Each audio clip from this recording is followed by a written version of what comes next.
Welcome back to another episode of A Gift from Adversity.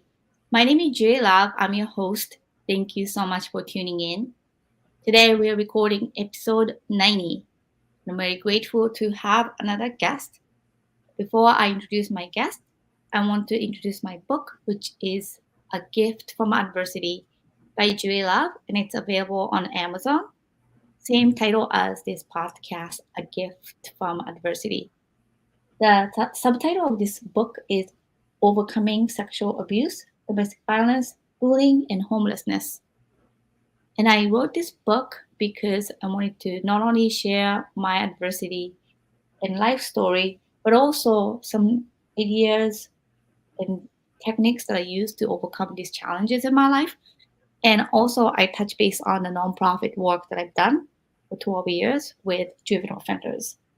So if you're interested in, please look A Gift from Adversity on Amazon.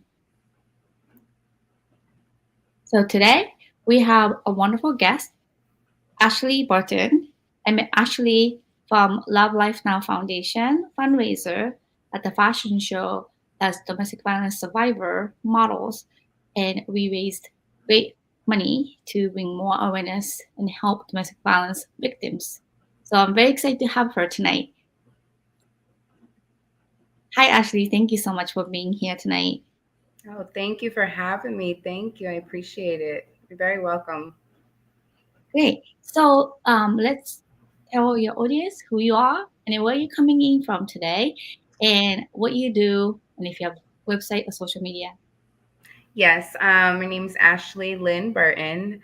I am actually in Hingham, Massachusetts right now, and I have a few social medias. I do work, full time, but I also do things on the side, which is really important to me, which is single mommies. I have been working on for women that are single and also struggle with abuse and single and domestic violence as well.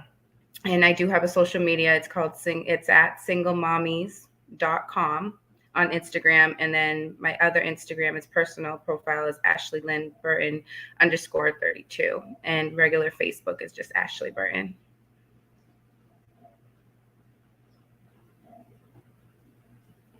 Thank you so much. So actually, let's talk about your adversity. My first question. So can you tell our audience what was your adversity? Um, well, my adversity was all started when I was a little girl. I was actually, growing up in a tough upbringing, and I was felt very different from from my whole family, and it just led me into a lifestyle where I followed the how would I say it the track of my family. So, just the cycle I meant to say. I couldn't get it out. I'm sorry. So I followed the cycle. And, I had a lot of struggle growing up. I didn't have a lot of support and foundations and being alone and having to be bullied and just doing a lot on my own in growing up in school and just being a single mom.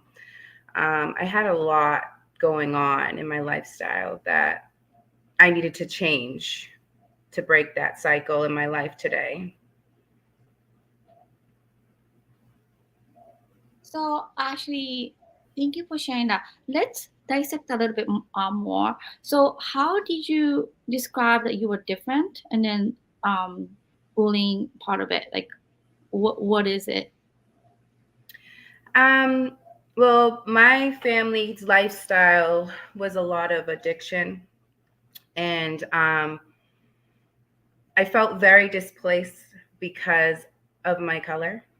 Because my nationality, I was very different from my family. They were all Caucasian, and I felt very left out. And that's how I grew up. I felt very alone and just didn't fit in.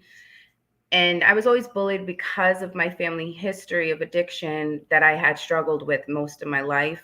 And it just grew with me my whole life. And I had to struggled through that by myself and just trying to figure out who am I, who is Ashley. And that was very scary. It was very tough growing up, being different. So your parents were Caucasian? Yes. Well, my mother's side, my father was Panamanian, and my mother was German and Caucasian, and they were Americanized, and I lived with them, my mother's side, and it was very different for me. I didn't really live too much with my father. I was pretty back and forth with my parents. I actually was in the system back and forth as well. So, being all over the place and not really knowing where I belonged, it really put a lot of stress on me as a little child. And I think growing up to that, growing up with that, my mindset was always, I never fit in. So, it took a long time for me to get to where I'm at today. So we definitely gonna save that tools part and how you came out of it later on. But let's bring back. How old were you? Like you were in elementary school, middle school, especially when you're getting bullied. It was elementary school.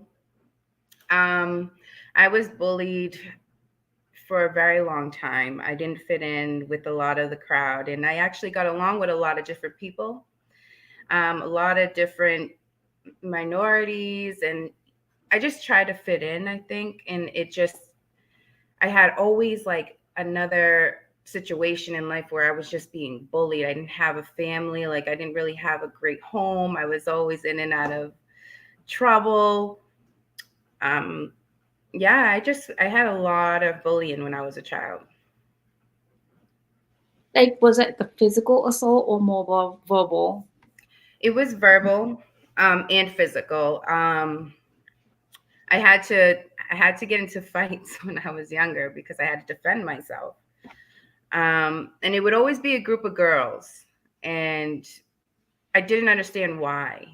I just knew I had to defend myself. So, it did get physical at some times. And that was something that I had to do for a very long time within middle school and high school. So was that Hingham, Massachusetts? Was that somewhere else? Yeah. I was born in Fitchburg, Massachusetts, and raised in Leominster. Um, because I was in the system, I ended up having to go to different schools as well. So going through those schools, I didn't have a long period of time in some of them, but my main schools where I had the trouble was where I was from. It was Leominster, Mass, and where I was from, also born and raised, was in Fitchburg, Mass. So when you say system, was that DCF? Like what? Yeah, that was DCF. So were you on like a group home or foster home? I was in foster homes when I was a lot younger. I would say a few. I can't really count the numbers. And I also got in trouble when I started getting older. So I ended up being, in juvenile custody, which is, in the system that way too, where I had to be committed till I was 18. And they actually took good care of me, actually, the staff there, to kind of monitor my life, to be there for me, to support me through those challenges. So, yeah, I was in that system in different ways. Well, actually, thank you so much for sharing that.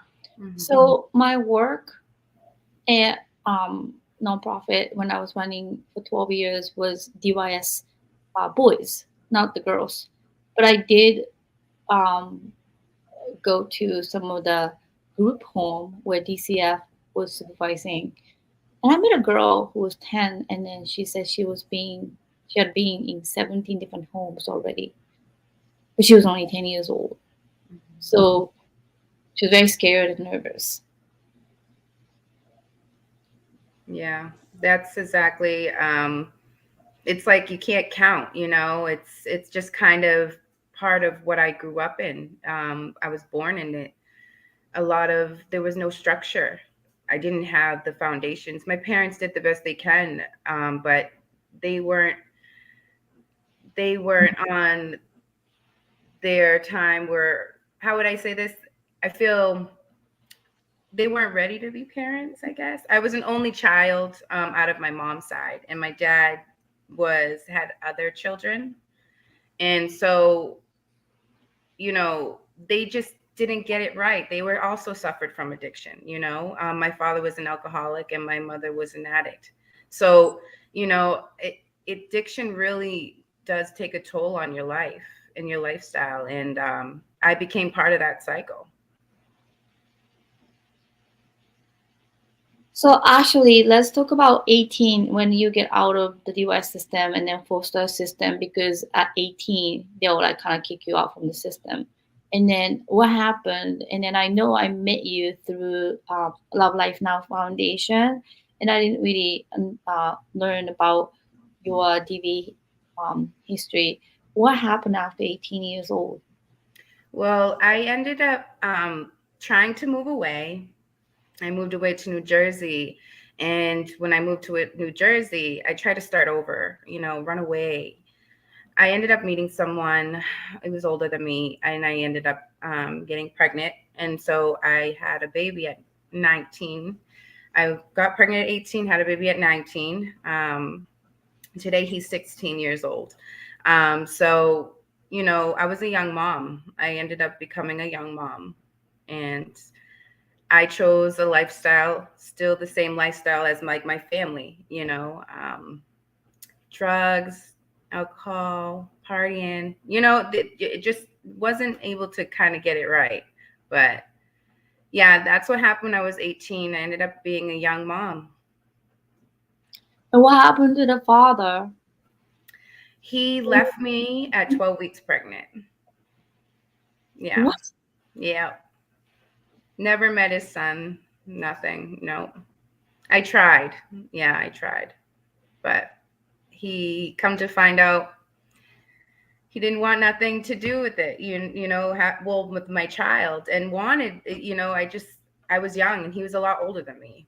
And that's what happens. Sometimes you think love is real or it's just lust, and I thought that was it. And, I was looking for love and I thought it was, and I ended up having my baby, and I did it alone. So when you were at the hospital, when you delivered your baby, your son, Mm-hmm. were Yep. you really alone? Yes, I did have so the story about that is, to be honest, I did try to have my mother involved, but she was still in addiction. And so what happened was she ended up being in a recovery home in Boston, and I tried to have her in my life. So what I did was, I helped her and I brought her back to my house so she can be there for the baby. And due to her addiction, I ended up bringing her to a detox again the same day I gave birth to my child. So, yeah, it was just a challenging with watching her. I kind of had to take care of my mom. So, And your dad never met your son? no, he died from cancer when I was 15 years old. Yeah. Wow. Yeah. Sorry to hear that. Yeah, it's tough.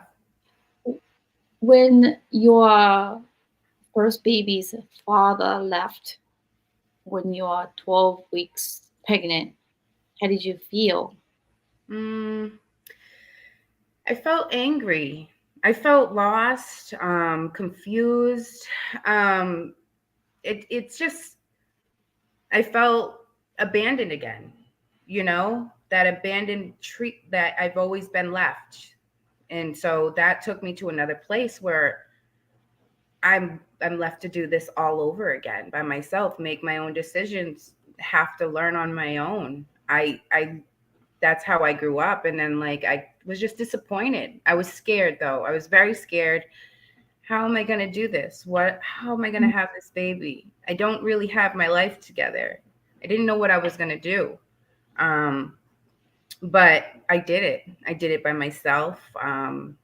my mom, and knowing that she was in recovery again over addiction, I still struggled with that too, because I wanted her to be in my life. And so I pretty much had to do it alone with my son, and he didn't have a father, he just had me. And what happened after that? And then how did you get in being involved with the DV, or was that the father of your first son that you experienced domestic violence? No. So I ended up moving away to Boston 16 years ago due to getting in trouble, making the wrong choices once again. And I had to leave. So I asked to go to Boston. I needed to go. I needed help, and I wanted to go. And I ended up being in Boston, and then I ended up meeting someone. I was in a shelter. I had to go to shelters, and I met someone at a sober dance, at a sober party, and he became abusive, um, and controlling. And this was a short-term type of relationship, so maybe 2 years in my son's life, and it was really bad. It was very controlling. He tried to control everything I did, my surroundings, my technology, like my everything. I couldn't breathe. Being locked indoors, not being able to leave, um, just following me. And then it came to a point in my life where I was able to call 911 because he tried to kill me. So it was very dangerous, like relationship what I had. I was only 20, 21 then. Um, and that's it got really bad. And then he went to prison, and then that saved me. They caught him soon as it happened. I called 911. I had to hold my phone and hide it because he was trying to take everything from me, and I was able to hide my phone. And when I was able to call the police before he was able to leave, they caught him right outside on time. And that was the last time I've ever seen him. And so that was my first domestic violence relationship. And so, when I think about that, it's also my mother and my father were in domestic violence. So, you kind of think about it like, you think this stuff is love. You think this is okay. And yeah, so that's what happened in my first relationship with the DV. Did you experience more DV after that? Yes. So my daughter's father. So she's 10 today. Her name's Jaya. And I was with him for a few years. I met him after, and it was nice in the beginning. And after a year in, it started to get controlling, taking my phones, taking my vehicle, um, not being able to be with people, friends, stalking. This one got really more worse. Um, it got to a point where I couldn't go. When I go out, I was being followed, phone calls, where I can see you where you're at. This is how intense it would get. It would just get deeper and deeper and deeper. And it started getting really physical, um, physical. And, we're talking black eyes. I'm talking like these things started to my control with my car, my phone, it was just really like consistently arguing the jealousy, who's this, the questioning. It was constant chaos. It was never a break. It was constant chaos. And just because I had children with this person, I thought I should stay. um, but it also became another close call to my life once again. And I was able to call the police, and that was able to have to for them to go get him. And he went to jail, and I've never seen. Well, I have not. It's not that I have not seen him. I did see him after. Um, but it was like the last time we've actually seen him because of the simple fact that I had restraining orders. And but it doesn't, a paper doesn't stop, because after he was released after 5 years, he was still back on calling me, stalking me, um, still consistent. um, Not to this day, thank God. I still pray about it, but I still have to have a restraining order to this day, and it's been 8 years that I have not been with that person. It is the words cannot describe the weight of this DV. And first of all, I'm very sorry that you had to experience all of this adversity. And when you are in a situation where, especially you have children, and then you feel trapped and you feel you can't get out of it, it's the worst feeling. And you just, I, I'm lost of words. And then I'm very sorry that you had to experience calling 911 and get help. Mm-hmm. Um, so when you were in the middle of domestic violence situation, how would you describe to our audience your mental health stage was? Mm. It took me, whew, it's emotional. It's my emotional state was very, I wouldn't say broken, because I feel like that's just not the right words to say. I feel that it was it was just heavy, very heart wrenching. It had so many mixed emotions. I mean, it was emotional, angry, disappointment, and mainly for myself. I hurt myself emotionally more because I made these choices and thought I already knew better. I should have known better. I grew up in that. So, you don't end up blaming that person as much as you think you do, because you end up in tearing yourself apart. You think that you're doing the wrong, that you made these choices, that you did this is your fault. But that's how much damage was done to that from the relationships after back to back. Um, and it was very heavy for me. It took a long time for me to get to where I'm at today. My emotions were everywhere. They were very heartbreaking and a lot of trauma, and I had PTSD. And so I had to struggle with that. So a lot of therapy came involved. So actually, when um, a lot of people are experiencing domestic violence, even that you said the perpetrator like hurting you, the self-sabotage part kills you more. And I had a guest yesterday that she was really, really bullied of her weight. And this is in Australia. But she said she bullied more to herself by herself than other people. And when you really didn't have that support, and then the subconscious when you are growing up, where the parents didn't have this affirmation and love and consistency, you can't have that kind of resilience. And then when you have the external bullying and abuse, that I completely understand that you don't have a boundary to push it back, and then you keep self-sabotaging yourself.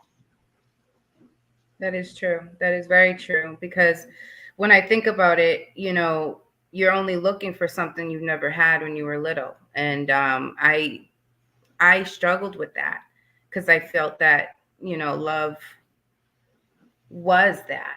Um, and that's what I was worth. Because I never received love and affection as a child. And that's something that I struggled with. And that's the reason, for me, as I speak for myself, is why I chose the relationships I did. Because I thought because this person did this and this was this and this is this way, all these excuses. I really thought that that was love. I didn't know any better. I thought I was doing okay. I was doing something right. I was going to help this person because that's how I'm going to be loved, if I was to beg and plead and that reminds me of my childhood, because I never had affection. I never had that love. I never received it. And so from coming from a life of being this little girl and not having any love and not having any discipline, not no structure, and not being told it's going to be okay, you think that person that's telling you it's going to be okay is that person. And that's how, like, that's all I knew. And that's just crazy how, being young and naive I was. But I don't blame myself today. It wasn't my fault now. I don't blame myself today. So yeah, it's a very deep, when you're in domestic violence and being a survivor from it, and just knowing that you overcame it, and just it's just a very it's so deep. Domestic violence is very serious, and it takes a toll on you. Now, actually, I want to ask you this question that might be sensitive. You don't have to answer if you don't Okay. want to. So, I met somebody who said, "Oh, you have daddy issue," and then the girls with the daddy issues are very easy to control. You just give them love and a little bit of attention, and they're all yours. And then some of the guys actually pray like the girls who had issues with daddy issues. And I thought it was just the nastiest thing that people can say. Mhm. But then I realized it's a reality. Some of the guys kind of play on these vulnerabilities and then target us. Like, what do you think of that? Yeah, I see how that comes into play with certain men in situations, because you know I had my dad, but I never got approval from my father, right? And he's never told me he loved me, and I loved my father very, very much.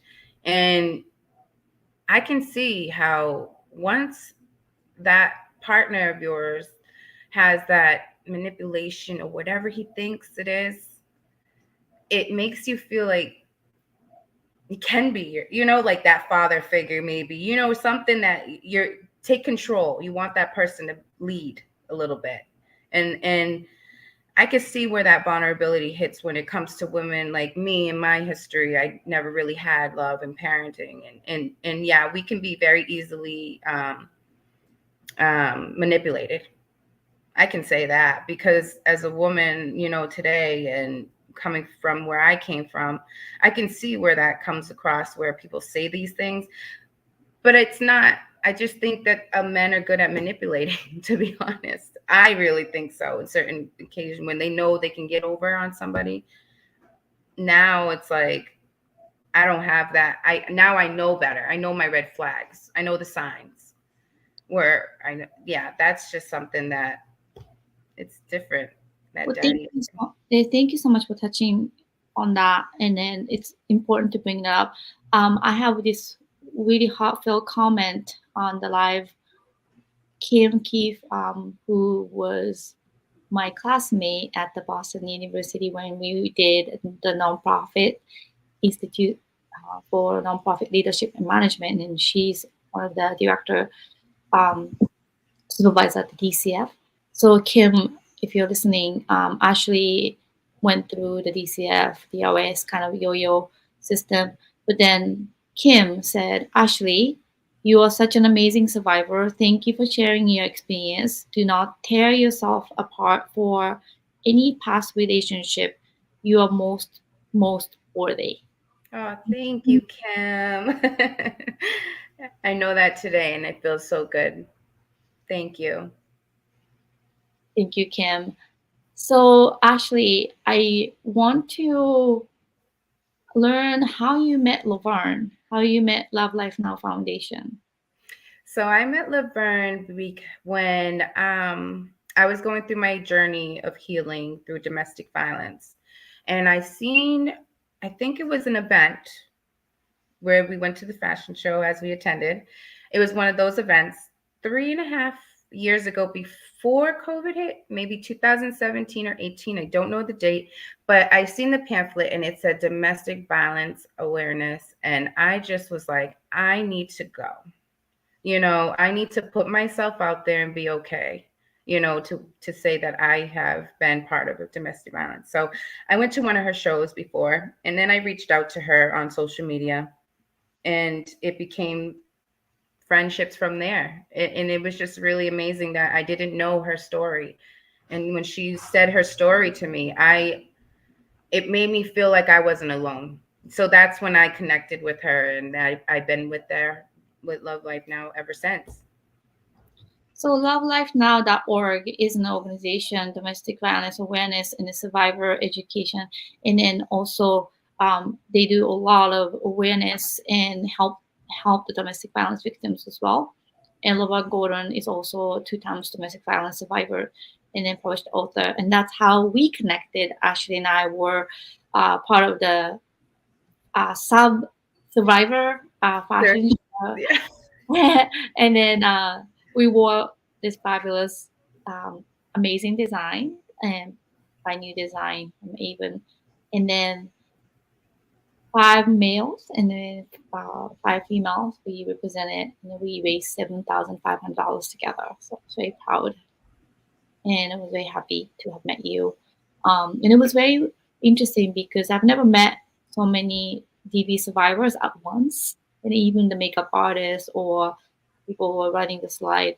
And it was just like so interesting. Like, no, the hug that we had before the walk, and then the applaud um, from the audience. And I've never felt that supported because obviously, actually, when you are getting physically abused from your perpetrator and you have to call 911, you had in this crazy controlling situation where you couldn't like reach out. This is before pandemic, like you are completely isolated from the society and you felt so alone.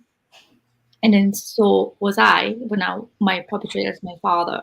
He completely trapped me. So I had to escape from him when I was 13 years old.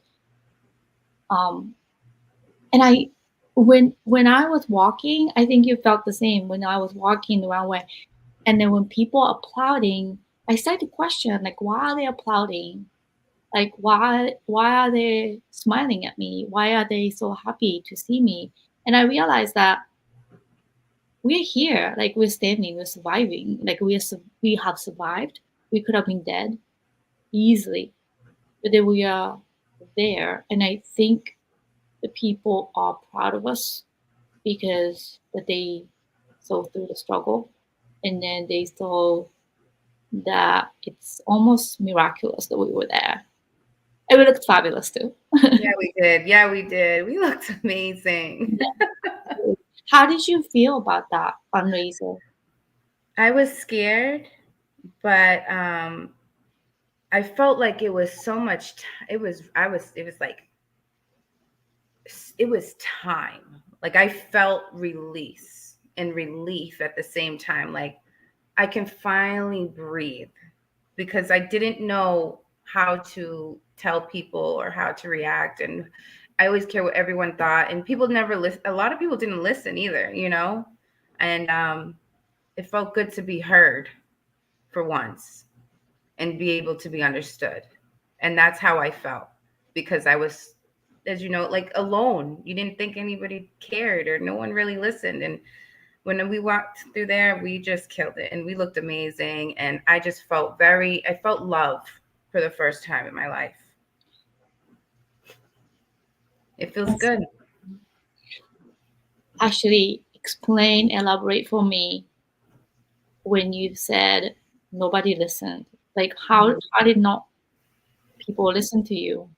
Um, just telling them, letting them know like it's happening and it would be ignored.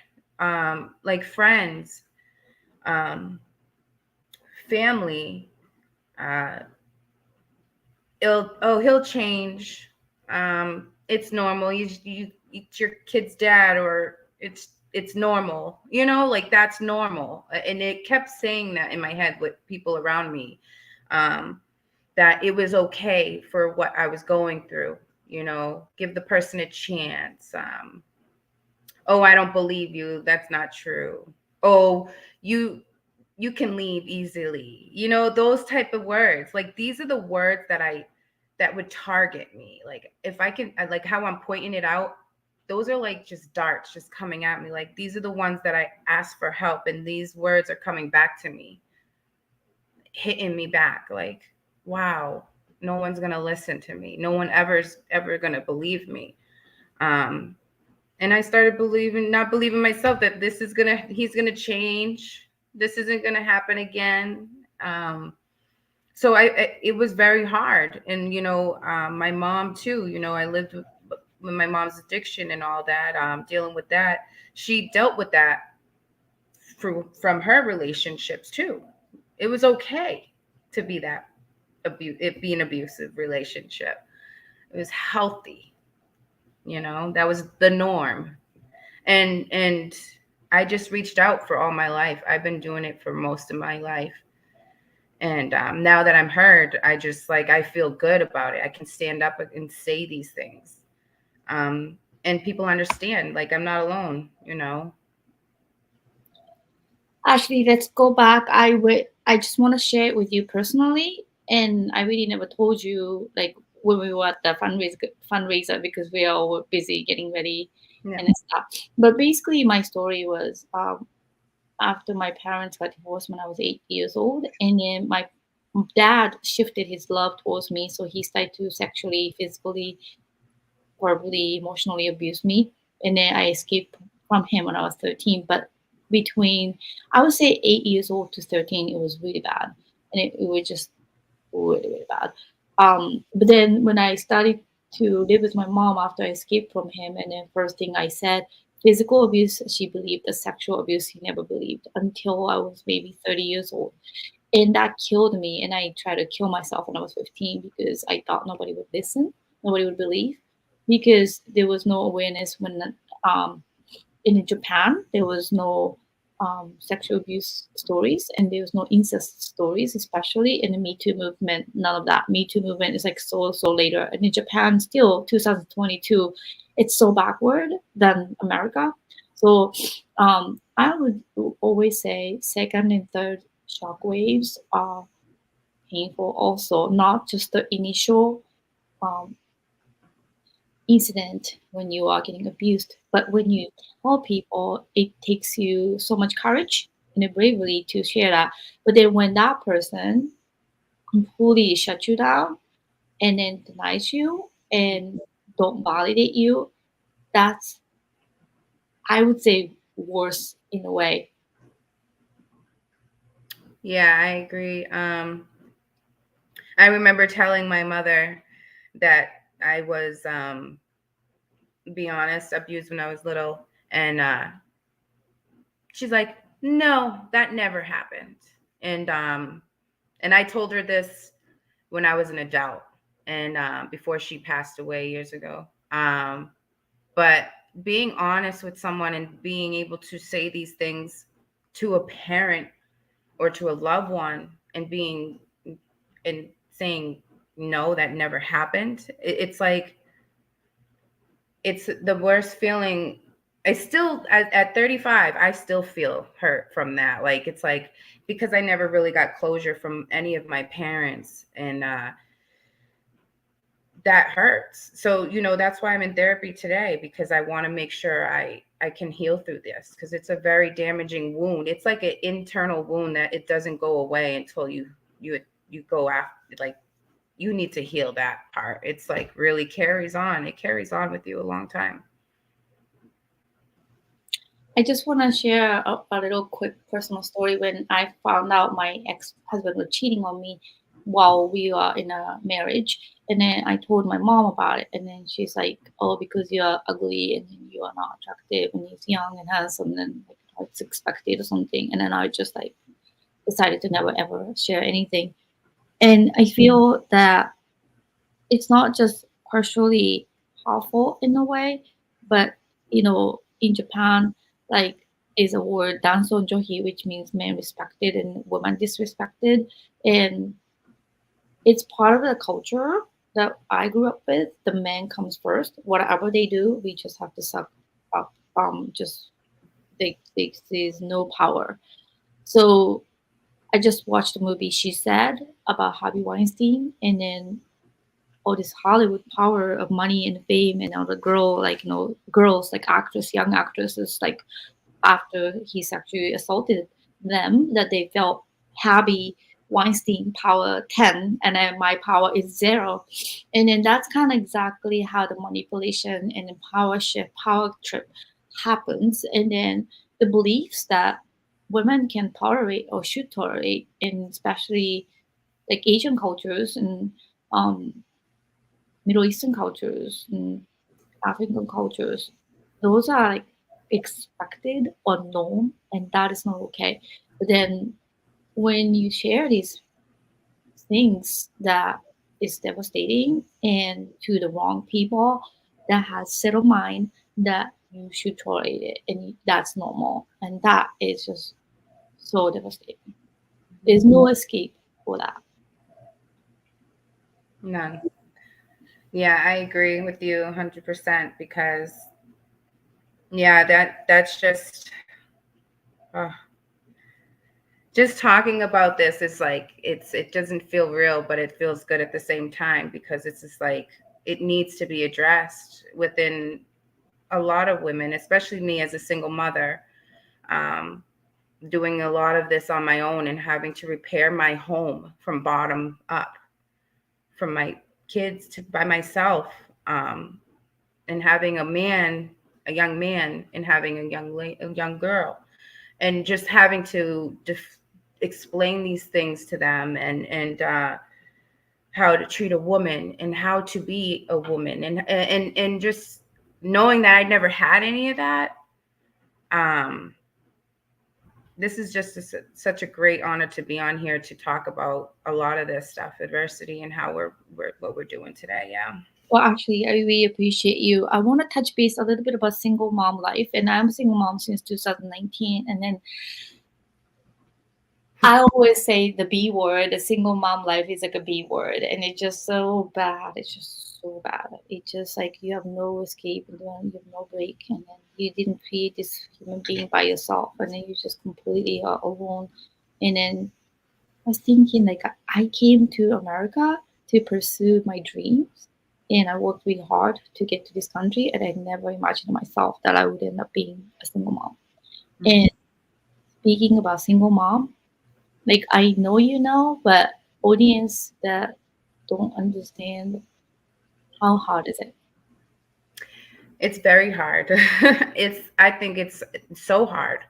I every day, I'm not gonna lie, I have breakdowns. I have to sit in my car. I have to drive to a beach. I have to get in the shower. My bathroom is my safe place. That's where I cry. That's where I go through everything because I refuse to have my kids see me in pain ever again, from our past history of domestic violence. Um, Being a single mom, because I'm working on my business for single moms, um, I kind of, it's possible. You don't need a man to help you do anything. You don't need a man to help you do the parenting in your home. You don't need a man to fix your house. You don't need like all these things that we think as women we require a man to do for us. We don't need it. And it's not that we don't want it, but we don't need it. And that's something I'm really, really big on. Being a single mom, I accept today. I'm not looking for the next man to help be a father to my children because I am their father. And if there is a partner in the future that comes in life, and I know how to make the right choice today for it. And I want them to understand that your mom, it's okay to be alone and to raise your kids and have two jobs or have one job, whatever you do. But you know what? I always say to put yourself first as a mom. If you do not come first, then you cannot take care of your children. So, you follow your dreams, you follow your goals, you work out, you meditate. Make sure you take care of your self-care is the most important thing of being a single mom. And people don't understand that sometimes. They're very closed-minded women out there in motherhood out there right now, that everything is all about their children first and all about this and all about that we forget about ourselves. And we got to understand that being a single mom, we need to learn how to put ourselves first because we don't have another partner to help us. So who's going to pat ourselves on the back? Who's going to take care of our heavy backpacks? We need to, because that's what I'm big on. I make sure I take care of myself every day before I take care of my kids. I wake up in the morning early, I take my shower, I meditate, I exercise, I even take care of anything I need to make sure my mental space is good before I walk out of my bed every day, so I can be able to take on the day for my children, and that's something that helps me every day. It may not help everyone else, but that's what helps me as a single mom, because ever since I've done that, my children are much happier. If you're not in a good space as a mom, then your kids will not be in a good space. And that's something I'm very big on when it comes to being on my healing journey with being a single mom, and actually accepting it and not looking for the man to fix me or fix any situation. Because that's all I used to do, try to chase this, think that my kids need this. No, they don't. It'll happen when it happens. And I finally accept that today. And now I'm stronger than ever as a single mom. I enjoy being a single mom now because I know I have my foundation. I built this. And now that I built it, my kids are happier. I'm able to pay my bills. I'm able to do this without any help. That's where us single moms need to work on more. We don't need another significant other to take advantage, like to help us with the bills or help us with all that. We're capable, 100% capable of doing it. Because if I can do it, anybody can. And I came from being homeless and not having any help and not being able to do it with nothing. And I did it. And now I'm actually where I'm at today, where I know probably, Jerry, you're going to ask me where I'm at today about, my healing and my journey and stuff. So, but that is where it took me. I'm just, my mind is on a great path as a single mom today because I put myself first. Then that's how I work with my family at home. So Kim also mentioned, thank you both for having this important conversation. Oh, thank you. Yes, it's very important. It's very important. And that's something I really want to touch base on in the future. Yes. So we are going to save a little bit about the tools, but I just want to mention a little bit. So there are some very important subconscious and biases. I just want to mention. I told you a little bit about Japanese culture, but Hmm. basically, like we were not, some women were not even allowed to go get an education, but to go to cooking school and then or kimono making school. So that's like we are taught to be servant for men. Therefore, however the career that we have, I have a very, I think you know me a little bit, that I am a journalist, film, TV producer, award winning um, musician. I do a lot of things. And then when you look at me from outside, like I have this success and then accomplishments. I was at Foxborough High School as a guest speaker, and then some kids mentioned, so how do you measure your success? What's your next level of success? And I'm like, do you think I'm successful? And he said, yes. And I don't know why I asked that. Then I realized that a lot of value in our culture is if you're single, you are not valued. And if you don't have a boyfriend and if you don't have a partner, you're a loser and then you are not complete. And that's kind of our culture. So I was talking to my PCP, and shout out to Dr. Bell. And she said to me at one of the physical last year about single mom, Juri, you are in America. And he's been Japan. He's been to Japan, so he understands our culture. Juri, you are in America. You are okay to be single. It's okay to be single. And I'm like, what? So then also I had this significant conversation that I want to share with you, an audience. I was doing Marvel Studio movie in Hollywood, California, at the Paramount Studio, which was an amazing opportunity for me. I was a photo double for Michelle Yao. And then I had this wonderful actor standing, Malia, shout out to her. Then I was talking to her about me and my relationship with the men. And then she said, my career is like this, professional, but my relationship is like this low. So this child, the relationship and expectation has to meet the professional level all the way to the top, or you have to have boundaries, and you just have to let that little girl grow up to the standard that you have. So it was very awakening for me. So I completely appreciate you bringing up that about the being single is completely okay. So let's actually move on to the tools part. You mentioned some of the important part of it. So what are the tools that you use to overcome this domestic violence, homelessness, and being DCF, bullied, all these adversities? What do you think the number one tools that you can share with the audience that works or worked for you? What worked for me is being grateful every day, being able to be alive today. That's my number one thing. Every morning I get up, I'm grateful. Um, and I put my mental health first because before years ago, before I was here today, I was in a dark place that I've never seen myself ever be before. And I'm gonna be a little bit more open right now. I'm in AA now. I stopped drinking. Um, I didn't know I was getting to a place where I never knew I was going. And that was about 16, 17 months ago today. And I put myself in a position where I needed help and I needed more help. I was drinking and drinking and drinking and didn't know I was drinking my feelings and emotions away. I was doing the work, the healing and everything else, and reading the self-help books, networking, but I didn't know I was substituting as well. So not everything was getting help.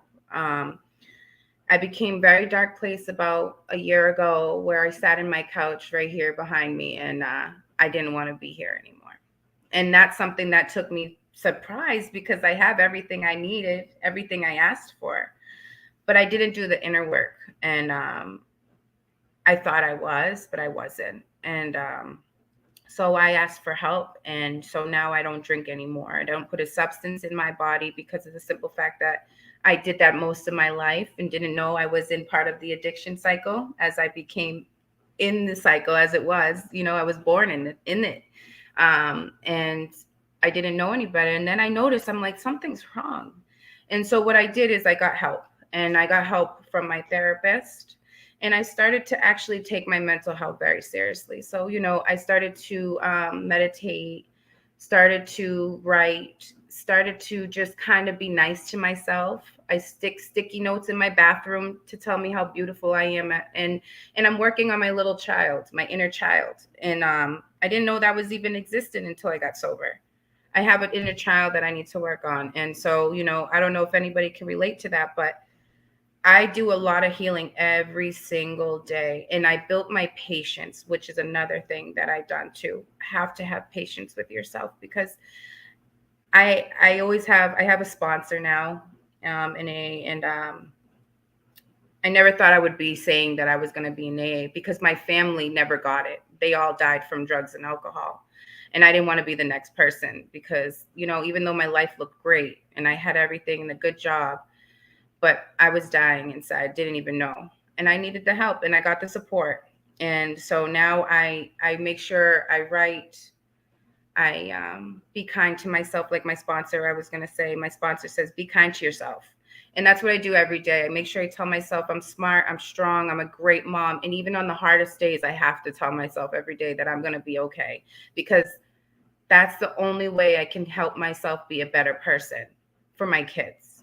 Because if I don't, like I said before, that we spoke about being single mom, is that, if you don't put yourself first, you can't be, part of your kid's life. And I don't want to get emotional, but ever since I stopped drinking, my kids has been even more amazing. They shine brighter. Like I started to heal. I started to make different choices. You know, those are the most important things as a woman for me as a mom and as a single mom, to just learn from all the mistakes that you've made, and learn from all the stuff that you have gone through, and teach yourself.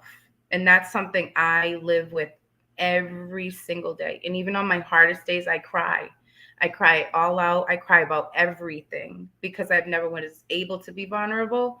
So, you know, it's okay to be vulnerable. It's okay to have emotions. It's okay to do anything that makes you feel better. And so that's my journey. And I even take myself out for massages and facials, and you know, I take care of myself today. I never did. I never took care of myself 8 years ago. I look a lot younger than I did when I was in my domestic violence relationship. Imagine how far I came. And that's all because you did the work. You have to do the work. And it takes a lot, but it's so possible. And once you're there at that place where you're in a healing place, where you know that you don't have no more chaos. Like I'm at peace today. I don't have any headache. I don't feel like I'm lost. I don't feel like there's something coming that I don't know. Like I'm literally sitting with peace today. Like I don't have anything burying me today.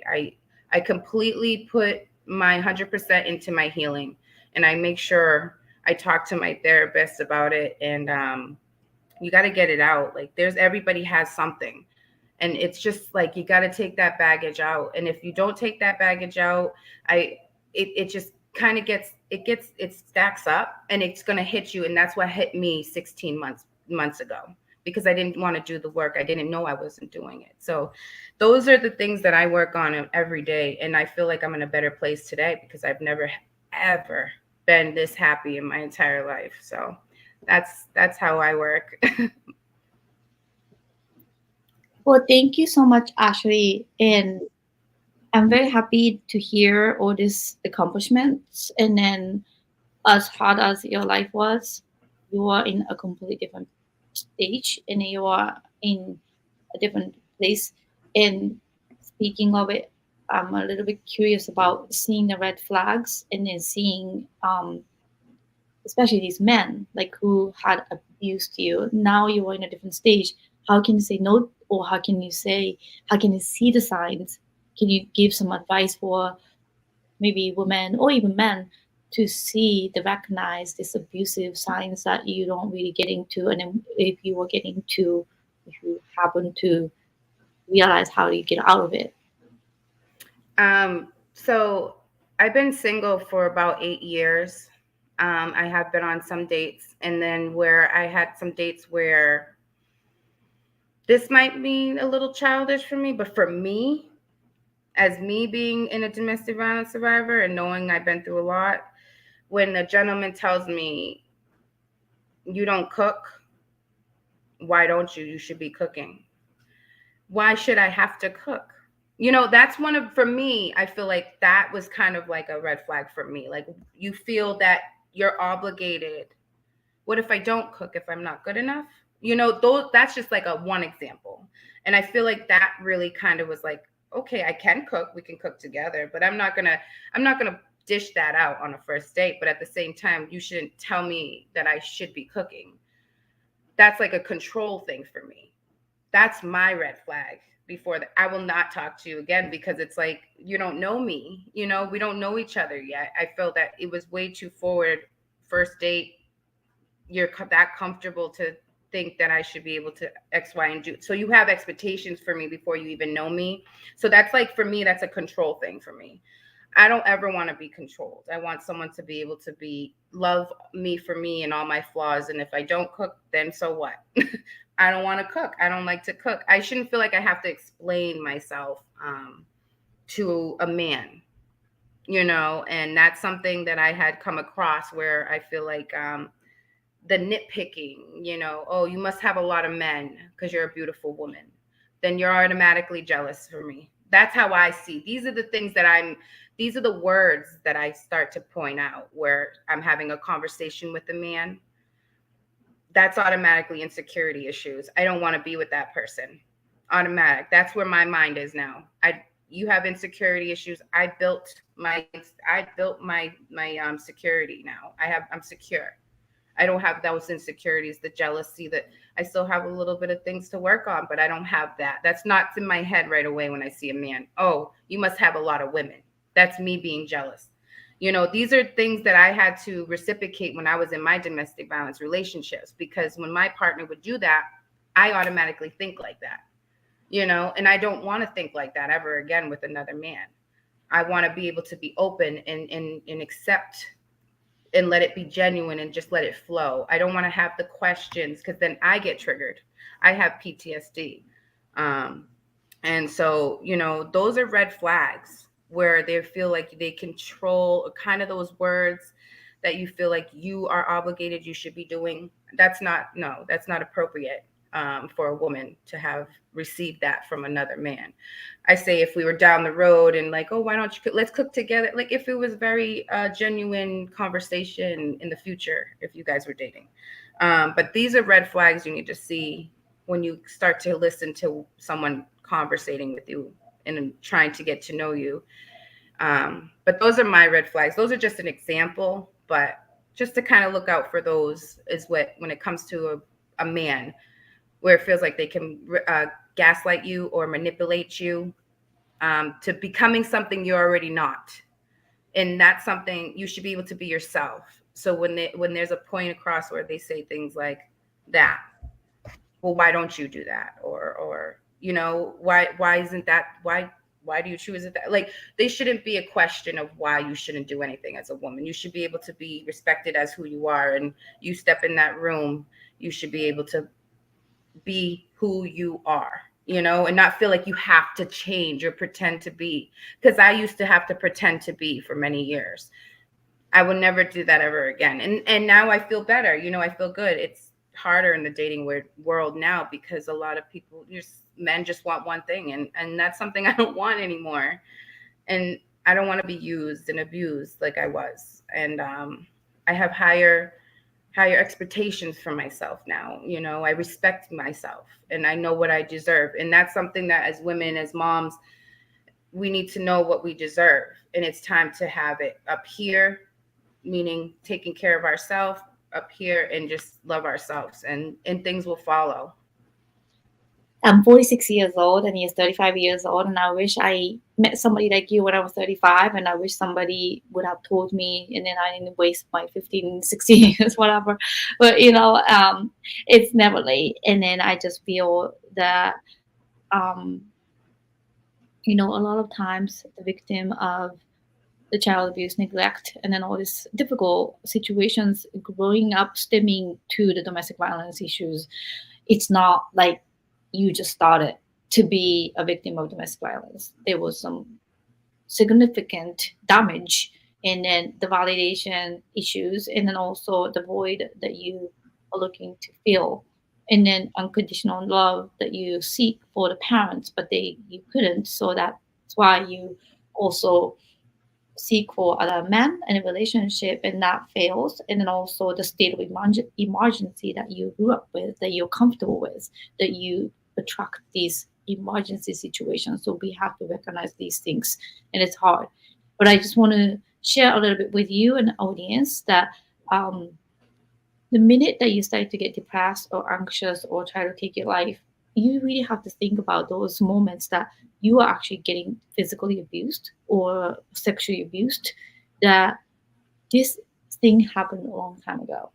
But then by you doing that and not being physically with the perpetrator right now, but you are doing that to yourself, is giving them a control over your life right now. And that's really sad, and that's a fact. But then you need to realize each moment that you have in your life, each day you have your life, like, they don't have to control you. And then you need to really overcome that. It's sad, it's really hard. And I've been in panic attack situations and PTSD situations so many times that I wish I didn't. But then they take over your mind. But you need to really say no to those. It's not like physically that you are away from them, but mentally they are the monsters that in your head that's eating you up, and you just have to say no to those, and you have to somehow find the courage and the strength to brighten your day and not think about these people who had abused you. So that's kind of my piece of advice. Mhm. Yeah, that's good. Yep, Well, it's mhm. important. Thank you so much for Yeah, having me. absolutely. So let's ask the last question, which is a gift that came from it. So actually, what is the gift that came from the adversity? The gift is being able to love myself again. That's the most beautiful thing I've ever like. I love me today. I'm very humble. I have so much patience, and I'm very grateful. So after just this is the gift right here. Is me. You know, I'm a miracle, and I think that just standing here and well, sitting here and talking with you and being able to actually, this is like my dream come true. To be honest, this happening, you know, this is an honor. This is happening for me. Everything that's going on in my life, this is what I'm grateful for. It's actually happening in my life. I'm able to have a voice. I've been wanting to do this for so long in my whole life, and now I'm in peace. I don't have any chaos. I'm very happy today. My kids are happy, which is the most important. So my babies are amazing. They're waiting for Christmas. Wonderful. Yeah. Well, I want to leave with you and with our audience one of the mantra that I learned. You are the love that I seek. I'm the love that I seek. Sorry, I am the love that I seek. Oh, Yeah, isn't that beautiful? I love it. It is. It is. It's true. I'm Yeah, the love I seek. I'm the love that I seek. Yeah. And when you Yes, keep saying that, it like you can feel it. I'm the love that I seek. Because we yes. never got to love ourselves for so long. It's like it's beautiful. It's beautiful. You're always outsourcing your love and you're seeking some validation, but you realize that I'm the love that I seek. And I really enjoy that mantra. So I just want to Mhm. leave that with you and with our audience. But thank you so much, Ashley, for being here today. And thank you for our listener, Kim. Thank you for tuning in. Thanks, Kim. Happy holidays to everybody. And we'll have more episodes coming up. And keep going and then keep winning. Thank you, everybody. Good Thank night. you. Good night. Merry Christmas.